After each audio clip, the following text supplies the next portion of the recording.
Bienvenue donc à la nouvelle conférence dans la série co-organisée par le CRECIB, Organisation de chercheurs universitaires en civilisation britannique, et l'Association France-Grande Bretagne, qui existe depuis un siècle en France et qui œuvre à rapprocher les deux peuples. Alors justement, ce soir, nous allons avoir en anglais une conférence sur les relations franco-britanniques. Alors, bon, évidemment, c'est particulièrement d'intérêt pour l'Association France-Grande Bretagne, mais pour tout le monde. Alors, quand je pense aux relations franco-britanniques, je pense qu'il y a deux visions de base. Tout d'abord, il y a la vision, une des visions traditionnelles anglaises. Quand il y a du brouillard sur la Manche, le continent est isolé. Voilà l'idée. Et d'un autre côté, pour répondre, les Français ont la bonne vieille vision de Astérix, ils s'en foutent des Anglais. Mais on m'a dit qu'on peut avoir une vision plus nuancée. Et alors, c'est pour ça que nous avons invité Richard Davis, qui est professeur à l'Université de Bordeaux et qui a sorti assez récemment ce livre Britain, France and the Battle for the Leadership of Europe, 1957 to 2007. Et alors, bon, je pense qu'on va apprendre plein de choses parce que je pense que souvent on a une vision très simplifiée de cette question. Alors, Monsieur Davis va parler en anglais pendant 50 minutes plutôt.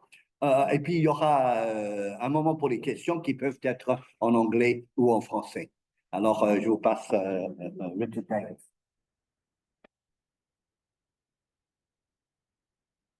Thank you, John, for that introduction. I hope the technique is okay. Yeah. Okay, just if I can just little correction, Université de Bordeaux-Montaigne, not Université de Bordeaux. My boss, my president would be unhappy if we got the wrong University of Bordeaux. Anyway, Bordeaux-Montaigne.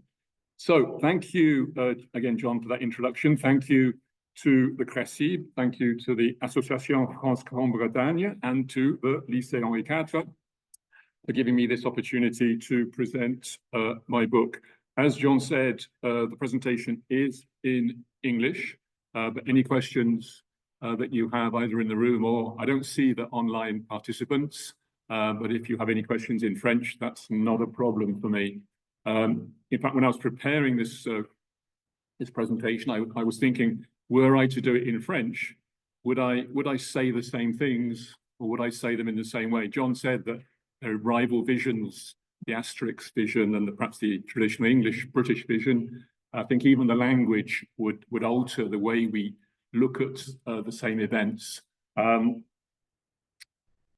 Also, I think were I to be speaking in London, for example, I think I perhaps wouldn't say necessarily the same things in the same way. Also, the fact that I am speaking in English, I think, suggests that I'm going to be talking about battles, that one of the battles the English-speaking world has won is the linguistic one. Clearly, English is a new lingua franca, and I can quite easily do it in English in Paris without any problems, hopefully. I'm not sure we could say the same thing if I were to speak in French or a French person was to speak in French in front of a British audience. I'm not sure there will be quite as many people who could follow. The CRECIB, I know very well. I've been a member of the CRECIB for, I don't know how many years, 35 years, I think. The Association France-Grande Bretagne, I know less well. And I was looking on their website, on your website, that the objective is to renforcer, I read, renforcer les liens entre les deux pays et de favoriser les échanges entre eux. Now, the subject of my book, as the title suggests, is all about the problems, the conflicts, the battles between the two sides. This is the page, the image from the page of the Association France-Grande Bretagne, and you can see here the Britannia Marianne trying to come together. I've always thought this image is rather ambiguous. They could be crossing swords, possibly. It is a trident, after all, that Britannia has. They don't look that close to me. Anyway, my book, this is the cover, is all about the battle, the battle for the leadership of Europe. So this is what I'm going to be presenting.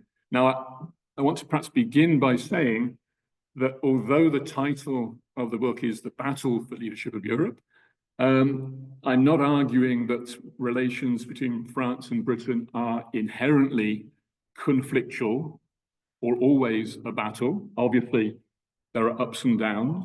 There are good sides and there are bad sides. I live in a rural part of southwest France, and coming up next month or the month after, there'll be the rugby match, France-Angleterre. And I always have to keep my head down when the rugby is on, because should England win ever, possibly, who knows, I get a lot of stick. If the French win, I get a lot of gloating from the French. So I almost sort of hibernate while that match is going on. Also, I think if I were to have chosen to focus on the positives of Franco-British relations, on the harmonious side, I was thinking, would I have found enough material to write a book? Is there anything really interesting in a harmonious relationship? And I'm not sure there is. So although I've focused on the difficulties, the problems, the battles, I say battle, but not war. I think war is too strong a word, although as I will point out in a minute, there are moments when warlike vocabulary is very prominent in the Franco-British relationship. And it's interesting to ask why, when we think of Franco-British relationships, are we so easily drawn by all of this language of conflict? Why do we talk in such terms? And it comes very easily, I think, to both sides. That's one of the points I've made in this book, particularly on certain subjects. One of the key subjects, and here it's the central point of my book, is the problems in Franco-British relations around the question of Europe. Europe is the bone of contention. How have the two sides, Britain and France, addressed the European debate, the European questions? Why have they addressed it so often in terms of a battle, using the language, as I said, of conflict and of rivalry and of battles? And another point I'm going to be making is that given that they do use this very martial style of language, of course, another aspect of the Franco-British relationship is its deep roots in history. And it's very easy, again, for both sides to find an enormous number of past events. We all know the history, even if we're not historians, we all know the Battle of Trafalgar and Waterloo, and a whole series of others. We can take our pick which one we want to choose, whether we're British or French, which ones we've won, which ones we've lost. And what I've noticed when I was doing the research for this book is that numerous occasions on which British and French leaders follow a certain policy, introduce a certain policy, and it's based on history. It's based on this weight of history, and they're using history as a sort of reference point, as a justification. They use it in their public presentation of policies, and that, I think, is particularly the case in terms of Franco-British relations. And it is, as I will argue, a very heavy burden. This weight of history is something which is difficult for the two sides to overcome, and I don't think they've ever really overcome it. And that, I think, has been a problem. Before actually getting into the details of what I'm trying to say in this book, just perhaps a word or two about where I come from. As John said, we see the same events from the British side and from the French side in quite different ways. Now, as you can see and hear, I am British. I'm also French. I've lived in France nearly all my life. So in some ways, I do see things from a French perspective. Hopefully, in a little bit, I can appreciate both ways of seeing these events. In my career, I've worked with British historians, I've worked with French historians, and it's noticeable the way in which they see the same events, but obviously come to different conclusions, but they don't see things the same way. And there's one event which stands out in this history, or there are several, of course, but one event which does stand out is in the 1960s, the British are applying to join the European community, and they're blocked. They're blocked by de Gaulle. De Gaulle basically says no. He says no twice. Now, from the British side, this is always referred to as de Gaulle's veto. It is a veto. De Gaulle simply says no. He stands up in a famous press conference in January 1963 and blocks them. It's a veto. Now, de Gaulle himself, followed by a whole series of French historians are less, well, de Gaulle never uses the word veto, and French historians have often followed him, arguing it's not a veto, it's simply a recognition that the negotiations have ended, they've come to a halt, they're going nowhere. It's a realization of the failure of the talks. It's not a veto. So again, on a fundamental event like that, the two sides simply just don't see things in the same way. The second factor is that where are we looking at this story? The second point is the time from which we are looking at the past. And of course now, and really when I was writing this book, which came out last year, we're in a post-Brexit age. And of course, Brexit is beyond the scope of this book, although in some ways I think what it does, it's not really the objective, but what it does is perhaps try to explain how we got to Brexit, how we got to this breakdown of Brexit. And Brexit did a lot of damage, as we know, to the Franco-British relationship. It was an opportunity for a lot of people in the UK, the Brexiteers, essentially, to indulge in a new wave of bashing the French, of the frog bashing. And we heard discourses from people like Boris Johnson, very keen to sort of aggravate, deliberately so, the Franco-British relationship. Another example, the Prime Minister, ephemeral Prime Minister, luckily, Liz Truss, when she was asked, is France an ally of the UK? She said, the jury is out. That's when she was Foreign Secretary. Now that's a scandalous thing to say, really, and she never really went back on it. So that, again, I think shows the damage that Brexit did. When it came to the negotiations after the 2016 referendum on what form Brexit would take, because of course the Brexit vote never really gave any details of what it meant, although, again, another Prime Minister, Theresa May, famously said Brexit means Brexit, whatever that means. When the negotiations started after the referendum, from the British side, the French were always portrayed as the bad European cop. They were the ones who were playing hardball. The idea from the British perspective was that the other Europeans were more understanding and would give us a better deal, give the British a better deal. I think that's a false image, but it's one that was deeply rooted. From the French side, of course, Brexit, I think, was seen quite rightly as a divorce that the British had asked for. And as many of us know from a divorce, once the divorce is done, the two sides are not necessarily looking at each other in a favorable light. I think the French would say, you asked for the divorce, you've got the divorce, don't expect me to be nice to you now. And I remember the day after the referendum vote on French radio, I was speaking, and one of the French participants in the debate said, les Britanniques se sont mis une balle dans le pied. Nous, Français, on va mettre une deuxième balle dans le deuxième pied. We're going to get our revenge. And that, I think, it's almost in the nature of a divorce. The Brexit obviously did a lot of damage. Now, are we moving into a more favorable era of Franco-British relations? Possibly. The arrival of Donald Trump is going to perhaps change the situation, possibly. And I think we are seeing one or two signs. Keir Starmer came to Paris for the 11th of November commemorations. The Chancellor is making some more positive noises today, in fact, about coming closer to Europe. So perhaps, I'm not really here to talk of the future. I generally get things wrong when I look to the future. I didn't get Brexit right. I don't get many. Anyway, I'm a historian, so let's move on. So the book, the theme of the book is all about leadership. This raises then the question of who exactly is leading. And if we have leaders, we must then have followers. So who's going to lead, who's going to follow? Supplementary question is, what exactly are we leading? Now, what is the Europe that we're trying to lead in Britain and in France? And also leading where? What's the destination we're trying to reach? Post-Brexit, I think nobody either in Britain or in France, would imagine Britain, the UK, being a leader in Europe. That's obviously no longer possible.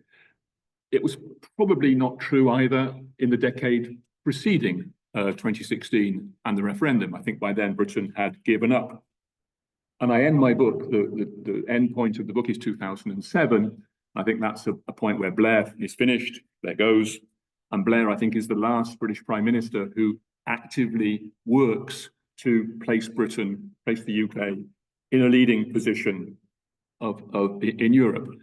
If you remember as well, there was talk after Blair resigned as Prime Minister of him becoming the President of the European Commission. It was a debate, it's a possibility that never took off. Would have been an interesting idea. What would have happened had that come through? I don't think he ever stood much of a chance, to be honest. But it would have been interesting. Anyway, it didn't happen. I think also, even if we go back before those years, from the French perspective, it's very hard to think of Britain as a leader in Europe. A lot of people asked, even to the point of asking, are the British European? Are we European? De Gaulle famously said, no, we're not really European. And there's a whole load of expressions along those lines. The idea that the British are somehow Anglo-Saxons. They're not truly. Europe is the continent, and therefore the British cannot be truly European. Famous phrase used sometimes in France going back to the 19th century, and more or less repeated by de Gaulle, is l'Angleterre est une île, c'est tout dire. It's geography, it's history, it's geography. I don't follow that argument at all. I think the idea of Anglo-Saxonism is perhaps overused. I think it's much more complex than that. But anyway, it's very difficult to see Britain as a leader. The French, of course, I think almost naturally see themselves as leaders in Europe, no matter it's the left, the right, throughout the post-1945 years, up until the present day. France, I think, regards itself as being the inevitable, the natural leader. And I've noticed some of the expressions from perhaps the two dominant French characters who come out of this era, de Gaulle and Mitterrand. De Gaulle, I quote, he said, France had a universal vocation that went far beyond that of any other country. France is the light of the world. Her genius is to light up the universe, including, obviously, Europe. This sort of language, when you translate it into English, makes the English, as you do, snigger. It's just, you wouldn't hear a British leader. They might have similar ideas, but they wouldn't say it. Mitterrand, again, very similar. He said, there is in the nature of a great nation, of course, the great nation was France, to devise great plans. And France, he said, would light humanity's pathway. So very, very similar to de Gaulle. Now, I argue that despite these images of France as the natural leader and Britain as being sort of unnatural in a leadership role, I think the British, for many years, did have an ambition to be the leader of Europe. Now, it's a bit of a paradox because they weren't always committed to Europe, although it depends on what Europe we are actually talking about. And I can quote, so this again is a quote I give in the book. This is from the British Foreign Minister in the 1960s, Labour Foreign Minister, George Brown. He said, Britain's role is to lead Europe. We are, and we have been since for 11 centuries, one of the leaders of Europe. It may be that Britain is destined to become the leader of Europe. It's our business to provide political leadership. I don't see where else leadership can come from other than from this country. So there is this obvious leadership ambition. I would also place Margaret Thatcher in the British leaders who have this ambition to lead Europe. Now, of course, Margaret Thatcher has come down to us as a Eurosceptic, but she has a vision of Europe that she promotes. And I will argue she actually promotes it quite successfully. She doesn't use the rhetoric of leadership, but I think the ambition is there. Blair certainly does have the rhetoric of leadership. And again, I can quote all sorts of things. about how he sees himself as a leader and he sees the UK as a leader. Blair also sees Britain as a model. It's a model for Britain, and it's a model that the other Europeans should follow, including the French. Now, I remember Tony Blair coming to the Assemblée Nationale in Paris, basically preaching to the French, this is what I've done in the UK, you should follow suit, and Europe should follow suit. Follow me was his message. Britain, he said, again, I'll just quote one or two things. We are a leader of nations, or we are nothing. We must be, he said, in the driving seat of Europe. So again, all of this rhetoric that's very Blairite. And this basically, we have these two rival claimants to the leadership of Europe. And in a nutshell, that's really what I'm trying to do when I was writing this book. Why do they fight? What are they exactly fighting over? What's their image of Europe? What are they trying to achieve in Europe? And also, why do they not manage some sort of agreement? Why are they always at loggerheads? Lots of European debates about what Europe should be, and we nearly always find France on one side and Britain on the other. So what separates them so much? Finally, we could possibly ask about who's actually come out on top of this battle. So why then do the two countries really not manage to reach a sort of agreement or a compromise? Why is it so conflictual so often? And one of the reasons, I think, very simply, is that when we look at the pairings, the couples of French presidents and British prime ministers, they don't work, they don't sort of come together. And if we go through the history from the 1950s right through until the Blair era, we just don't see a sort of a good personal rapport. We do see that between certain French leaders and certain German leaders. We see it between certain British leaders and American leaders, and with some in Belgium and Italy and elsewhere.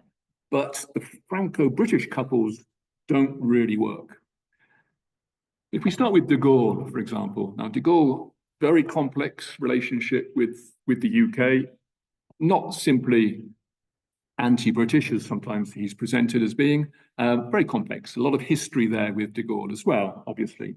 In terms of personality, he doesn't hit it off with any of his corresponding prime ministers. He really doesn't.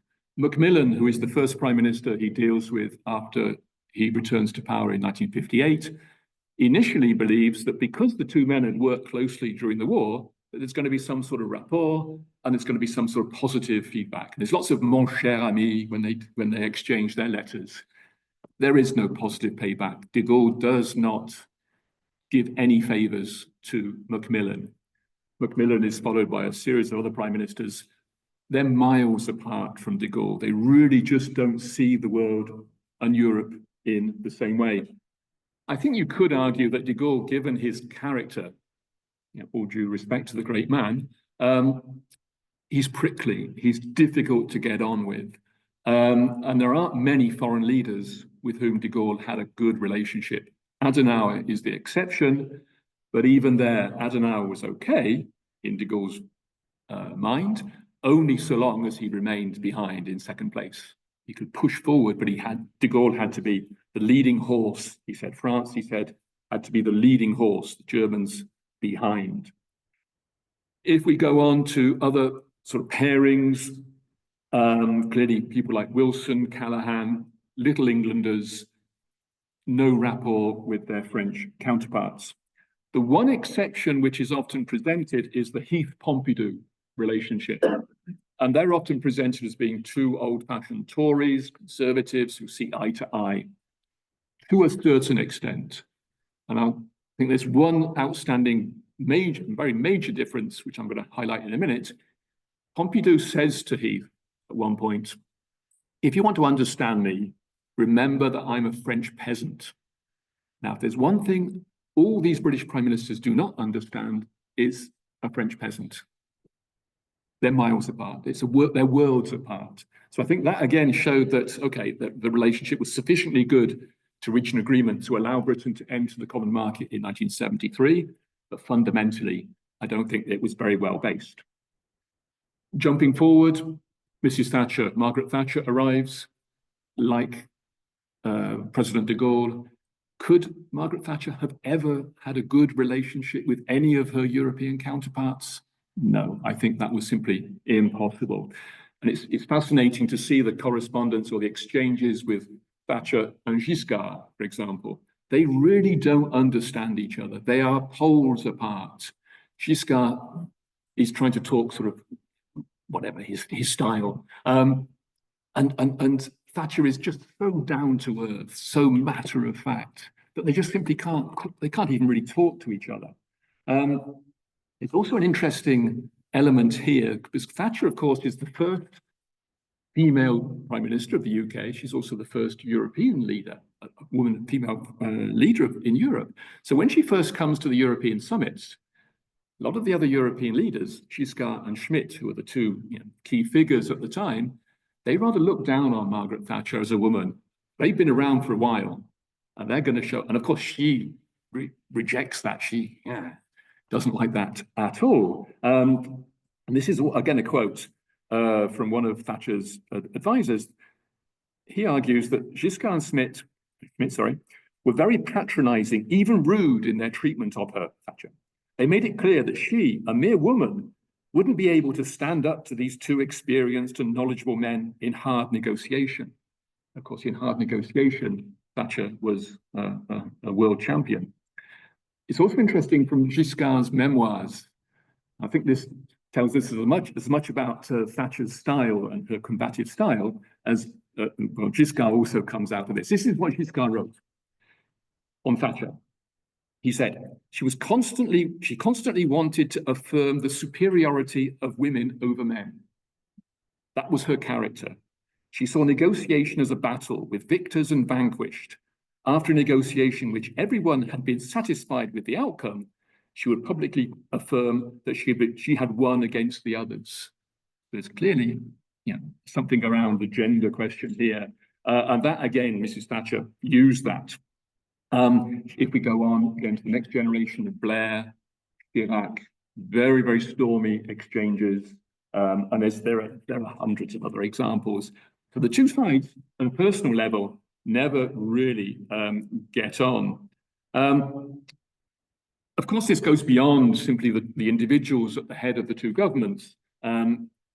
The head of the governments on both sides, they don't exist in a sort of vacuum. They are part of the general mood of the two nations. So I think we can also extend this sense of rivalry beyond the individuals to also the sort of public opinion, the feeling, not universally. And again, I come back to the point I made at the introduction. There are a lot of very positive sentiments between the peoples of Britain and France, but there is also an easy way in which we can be provocative and aggressive.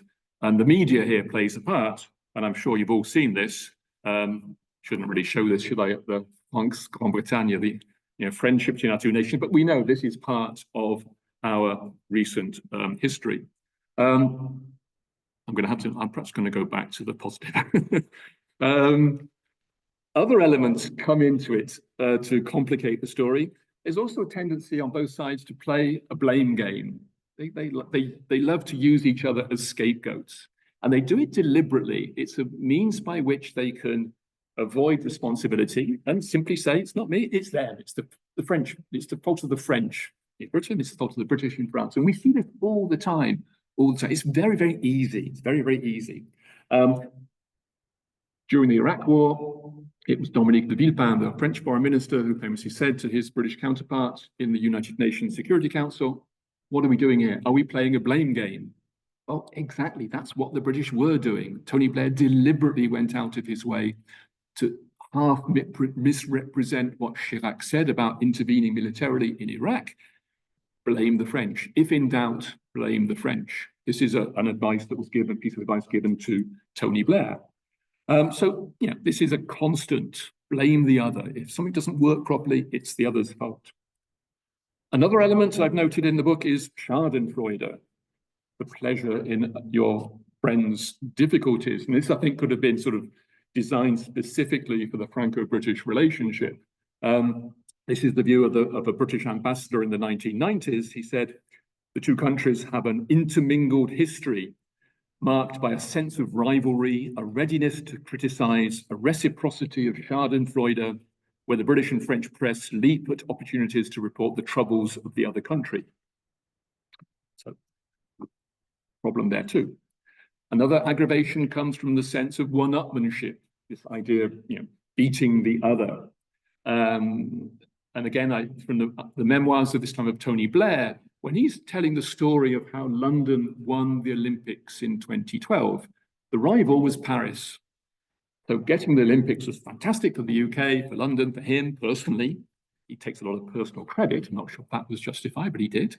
But getting it in front of Paris made it even better. And he records in his memoirs, he says, basically, poor old Jacques Chirac, he had tried so hard to get the Olympics for Paris. He didn't. And he said, it was doubly humiliating. I would have felt gutted in his place, really low, beyond low, actually. You can see him, you can see, Blair sort of sniggering. Chirac gave as good as he got, because again, with all these very stormy meetings between the two men, he hated Blair stealing the limelight. Blair was much younger than him, and he called him at one point an arrogant prat. There are worse, I can't possibly repeat some of the other things he said. Apparently there were translators, interpreters rather, who simply did not give the true full meaning of what the two sides were saying in European summits. They thought it too fruity to actually be given a correct translation. If we go back to de Gaulle again, we read what de Gaulle was saying about the British. Very, very denigrating. At one point he says to his ministers, don't be too hard on les pauvres Anglais. Les pauvres Anglais, everybody was les pauvres Belges, but surtout les pauvres Anglais. They're broken, don't be too hard on them. Again, evidence of this very, very difficult relationship. Another one, I've got a couple of other points here. Mutual mistrust. I think that goes almost without saying. Perfide Albion. What is Albion? It's perfide. I can't think of any corresponding expression in English, but it almost goes without saying. We don't trust each other. And again, the archives are full of this. There's the Soames affair in 1969, where the British ambassador in Paris, Nicholas Soames, has a sort of semi-secret negotiation with de Gaulle about some sort of agreement. The British leak it, thinking, we better leak it first, because otherwise de Gaulle's going to leak it, and then we're going to be in trouble with the Germans and the other Europeans, simply because they don't trust him. They haven't trusted him for 10 years, for 20 years. They weren't going to trust him in 1969. Well, de Gaulle is furious with that, understandably as well. Underlying it all, we might talk about a sort of general lack of understanding between the two sides. There's certainly a lack of empathy between the two sides. The two sides don't really try to understand each other. The British spend a lot of time trying to decipher de Gaulle. What's de Gaulle thinking? What does he want? And they never really manage. Some people have identified simply a complete different way of thinking, that we just don't understand each other. This is Hubert Védrine, the French foreign minister in the late 1990s. He said there was a conceptual difference between Britain and France, which lies at the heart of the present European dilemma about what Europe should be and do in the world. He talked of a vast conceptual gap between the two sides. The basic conceptual gap is around what Europe should be, what form should it take. And of course, Europe isn't predetermined. It could have been pretty much all sorts of things. It still can. So the question really is, what sort of Europe do we want? This, I think, was the error of the Brexit debate, because the question asked in Brexit was, do you want Europe, yes or no? But the real question was, what sort of Europe do you want, and what sort of relationship do you want to have with Europe? But of course, you can't ask or debate those questions in a referendum. Anyway, that's perhaps beyond the scope of my book. Here we have a whole list of divergent interests. And again, I'll just point out some of what I see as some of the most important ones. I don't have time to go into them all. One fundamental difference is the way Britain and France sees the place of Europe in the wider world. In the 50s, 60s, in the 70s, it declines. The Commonwealth is a key issue. Britain wants to hold on to the connections, trading connections, political connections it has with the Commonwealth. French don't really, they don't want that. They want Britain. De Gaulle says you've got to be European, truly European, and that means giving up the Commonwealth. Of course, the British are very reluctant to do that. They have pretty much done it since, but they didn't realize that at the time. More importantly is the relationship with the US. The British, obviously very, very close, especially from the Second World War, to the US. They hold close to the US in all sorts of ways. And from the French, especially the Gaullist perspective, that is very suspicious. And we have here the famous image of Britain as a Trojan horse, with the Americans ready to pop out. You have President Kennedy in the Trojan horse. The head is Harold Macmillan, the British Prime Minister. So this, again, is a fundamental difference.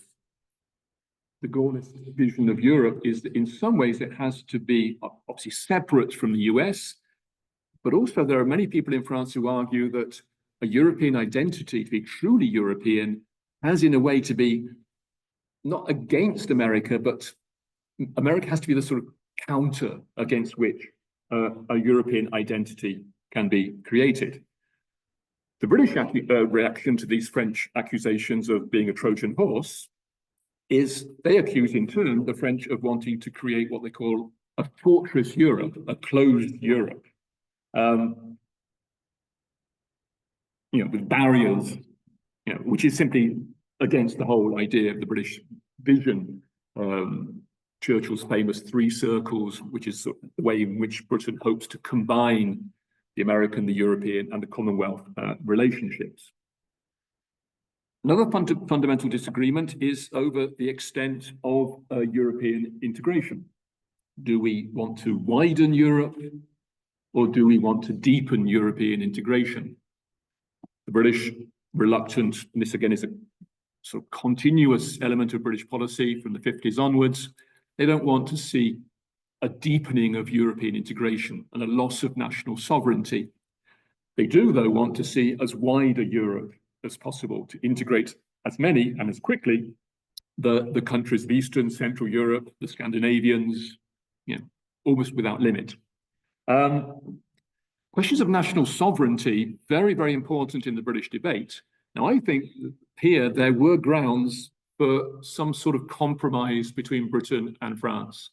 De Gaulle, in particular, was never willing to sacrifice French national sovereignty. And that actually corresponded to the British idea of what Europe should be. And yet, there was never any real likelihood of the two sides coming to an agreement on that. But they perhaps could have been. Another element of disagreement is the vision of Europe in the Thatcherite vision as being very much a free market enterprise, limiting state intervention, trying to have a vision that is more entrepreneurial of Europe. Mrs. Thatcher, in her memoirs, highlights what she writes of as the tradition of Adam Smith in the UK and the tradition of Colbert in France. So two rival traditions. Now, I think that's a rather oversimplification, this image of Britain being sort of inherently economically liberal, totally, ultra-liberal. I think that's perhaps overstated, and the sort of statist image of France, again, is overstated from the British side as well. But that's the way the two sides have often seen each other. This obviously brings in questions of free trade and protectionism. British, again, very frequently promoting the idea of as much free trade as possible, not just within Europe, but with the rest of the world as well. So I think we have pretty much a sort of an ideological battle that's at the heart of this Franco-British difference. And we see it again with Mrs. Thatcher's speech in Bruges, I think it was 1988, She says, we have not successfully rolled back the frontiers of the state in Britain only to see them reimposed at a European level. For Mrs. Thatcher, the French model, the Mitterrand model, was, exactly what they did not want to do. Now, there's one sector, I think, which sort of summarizes all of these Franco-British differences, and that's agriculture and the common agricultural policy. I think this was the battleground which was most hardly thought over, and where the violence of the differences was so strong, so important. And I think it symbolizes the fundamentally different British and French visions of what Europe should be. There are good reasons for this. I think, quite simply, the size of the agricultural sector in the UK is far less than it is in France. It's not actually that important in France either, although you wouldn't get that impression from following the French media, where you still get the impression sometimes that France is essentially agricultural. Because I live in the most agricultural, rural part of France you can have, and it's enormously important. And that's reflected in the lobby, the agricultural lobby, the farming lobby. In the UK, we have farmers with their tractors in London. It doesn't really have any leverage, doesn't work. In France, it worked. I'm not sure, have you had tractors outside here? In Bordeaux, we have, in the countryside, we have them all the time. And it works, it works. There's sympathy for the farming lobby. Now, whether that's right or wrong, not my point to make that difference. But it's seen very, very differently in the UK compared to France. Of course, underlying this as well, there are economic and commercial interests. Britain, commercial interests, economic interests is to have cheap food. And if that means importing it, so be it. And again, that goes back to the 19th century. Britain simply cannot feed itself. And that objective is to have as much cheap food as possible. There's also the financial question. The CAP, the Common Agricultural Policy, still takes up a very large, probably the biggest part of the European budget. At times, it was 2/3 of the European budget. And of course, that brings in all questions around the contributions from the various member states, which is always a very thorny issue, obviously, for Mrs. Thatcher and for all British leaders. But there are also simply cultural, social, and historic differences, I think we all know. So for the British, the Common Agricultural Policy is never seen in positive terms. It's environmentally damaging. It harms the developing world. It's socially unjust. It gives lots of money to the rich landowners. The royal family in the UK is one of the biggest beneficiaries of the CAP, or it was. It's too expensive. It's wasteful. It produces butter mountains and wine lakes.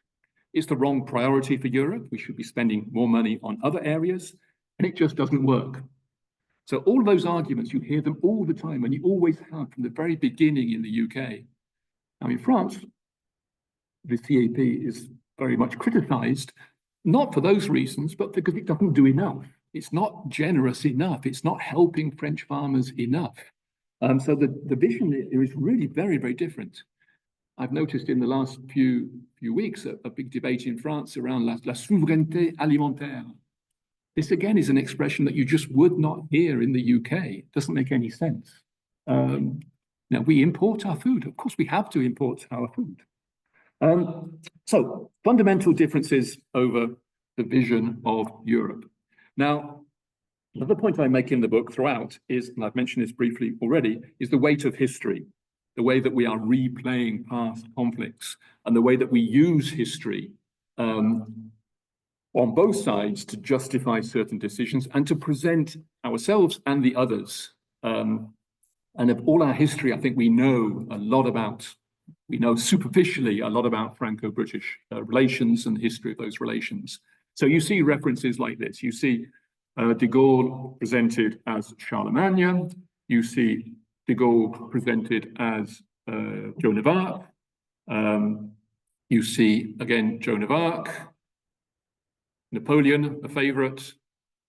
Here the roles are reversed because it's Wilson, the British Prime Minister, who is here presented as Napoleon, meeting his Waterloo.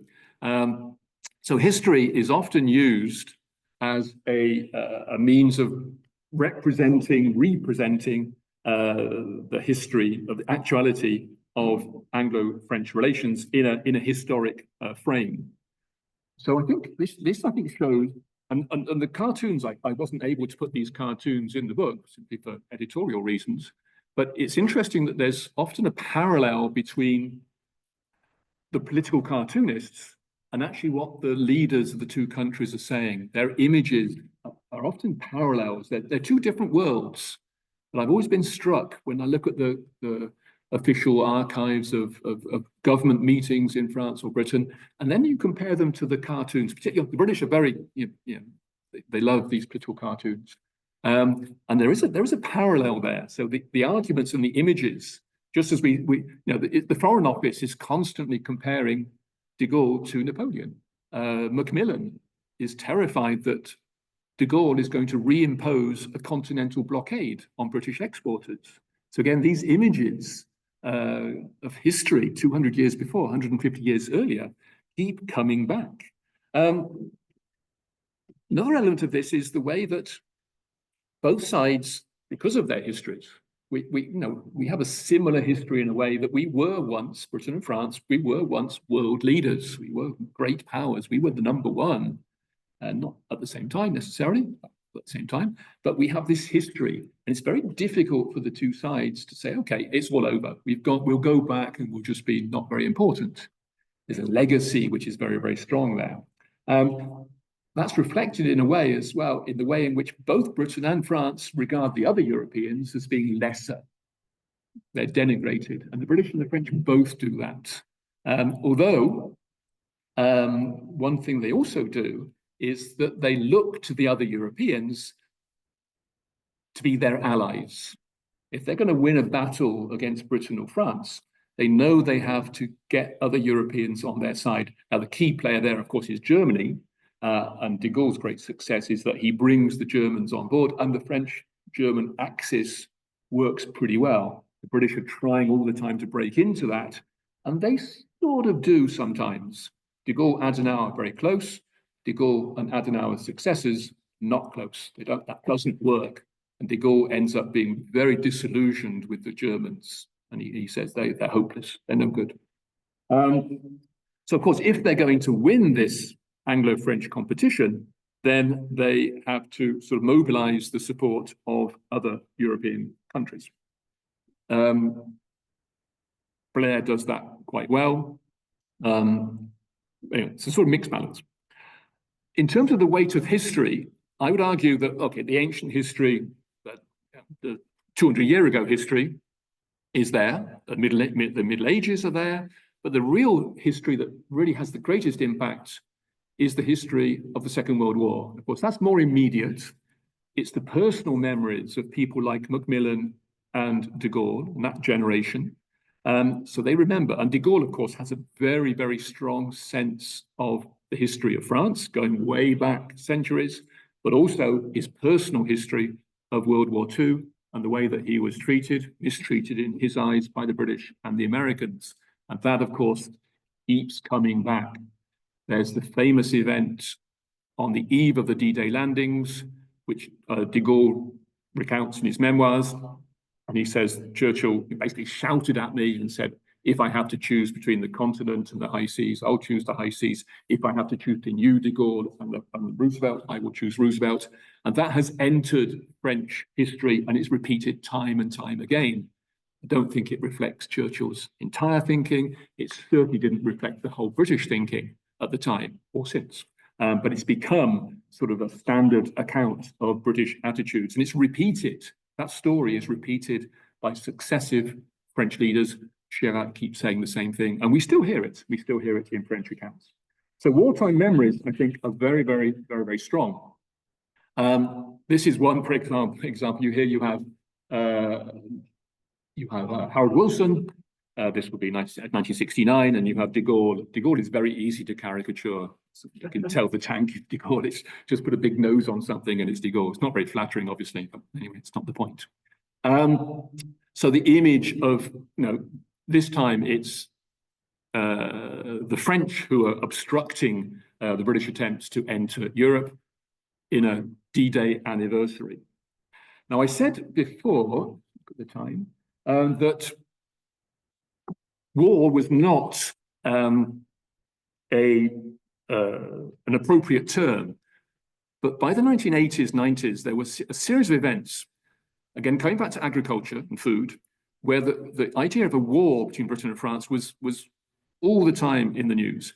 And I'm talking here of a whole series of what were called land wars, fish wars, beef wars, where the two countries, essentially, again, we have this idea of D-Day, the French blocking import into France across the channel of British lambs, and then British beef with the BSE crisis, and fisheries, similar story. This is the view of one Conservative MP who tells the story. He actually went across the channel with a lorry trying to export British lambs. He said, "When I marched off the lorry containing sheep that had entered a French port, it was almost like the landing on D-Day.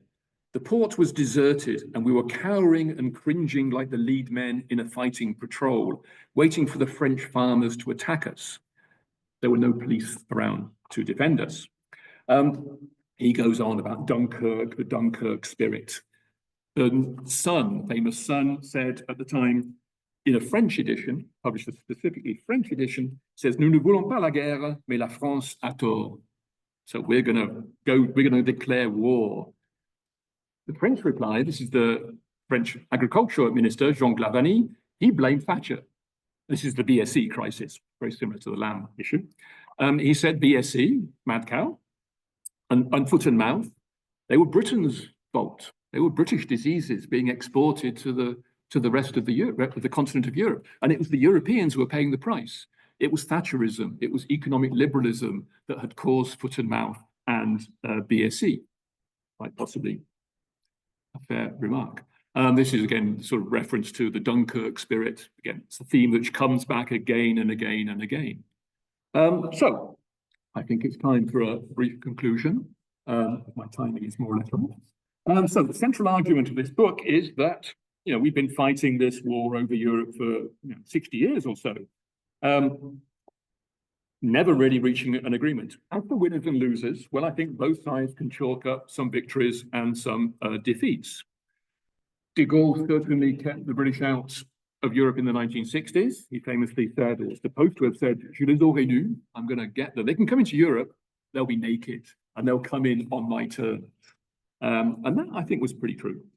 But during the period when Britain was outside, was kept outside by de Gaulle's vetoes, or not vetoes, depending on your view, the British were able to block de Gaulle's plans for Europe. They were able to mobilize the support of the other Europeans to prevent de Gaulle really getting what he wanted in Europe. So there's a negative. They're both able to block each other's projects in Europe. The British couldn't block the Euro project, of course, the single currency. But I think they were fairly successful in limiting the extent of European integration. It was kept within bounds. I think national sovereignty is still a reality in Europe. Britain was successful in expanding the European Union very quickly into the east of Europe and other parts of Europe.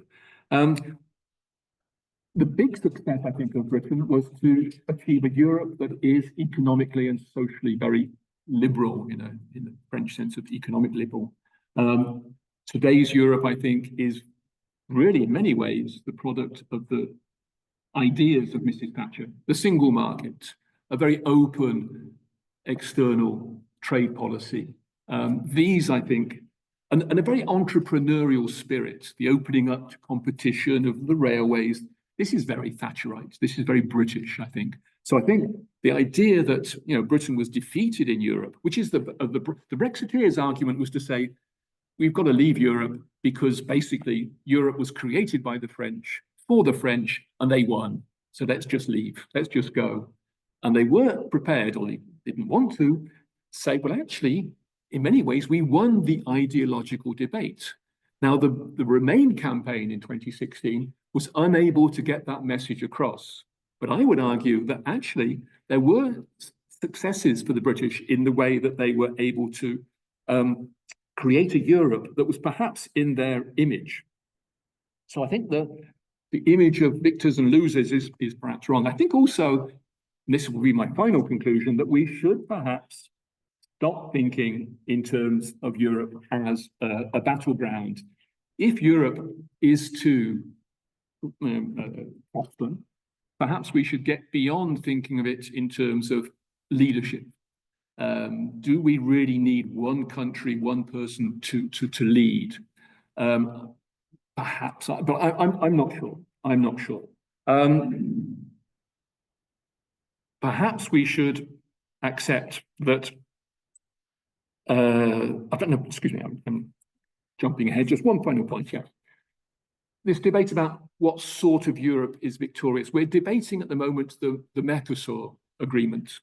Now, Britain isn't part of the EU. It doesn't have anything to do in that deal. It would have loved to have had a deal which is similar. Of course, the French, universally across the political spectrum, are against it. Will the French get their way? Will they be able to create a European coalition to block Mercosur? It's agreed in principle. Mercosur is a British philosophy. It's a British idea. And I think if that goes through, and we see today as well, French leadership in Europe is, well, it's not very good, is it? Given the situation of the president and the situation generally in France. Anyway, I'm going to finish really by quoting a British journalist, historian, a man called Hugo Young. And I agree with him. He says we shouldn't really continue to think of Europe as a battleground. And this is what he writes. He says, Europe was meant to be a team, an alliance, a jousting but ultimately fraternal partnership.